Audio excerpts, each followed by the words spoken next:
తలపోటుతో బాధపడుతున్నారా? అయితే ఈ వీడియో మీకోసమే. ఎందుకంటే ఈ వీడియోలో తలపోటును తగ్గించే ఆయుర్వేద మూలిక గురించి తెలుసుకుందాం. అదే బదరీ వృక్షం. దీని శాస్త్రీయ నామం జిసిఫస్ జుజుబా.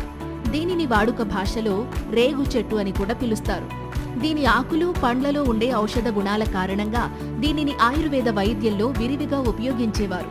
మరి అవేంటో ఇప్పుడు తెలుసుకుందాం. ముఖ్యంగా బొంగురు గొంతుతో ఇబ్బంది పడేవాళ్లు రేగాకు, సైంధవ లవణం కలిపి నెయ్యిలో వేయించి సేవిస్తే ఆ సమస్య తగ్గే అవకాశం ఉంటుంది. ఇంకా రేగు పండ్లని దానిమ్మ పండ్ల రసంలో కలిపి పెరుగుతో కలిపి తీసుకుంటే నీళ్ల విరోచనాలు కంట్రోల్ అవుతాయి. ఇక అందుగపట్ట, రేగుపట్ట చూర్ణాలను తేనెతో కలిపి పాలతో సేవిస్తే రక్త విరోచనాలు తగ్గుతాయి. ఇంకా స్మాల్ పాక్స్ తో బాధపడేవాళ్లు రేగుపండ్ల చూర్ణాన్ని బెల్లంతో కలిపి తీసుకుంటే ఆ సమస్య తగ్గే అవకాశం ఉంటుంది.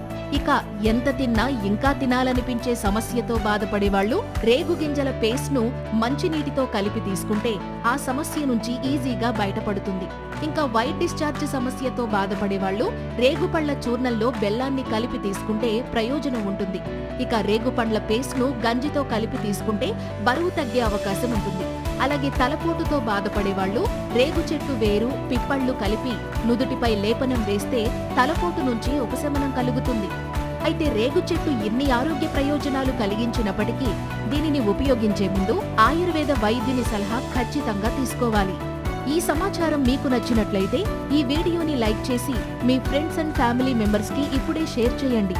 ఇలాంటి మరిన్ని హెల్త్ వీడియోస్ కోసం వెంటనే మా ఛానల్ ని సబ్స్క్రైబ్ చేసుకోండి. Thank you.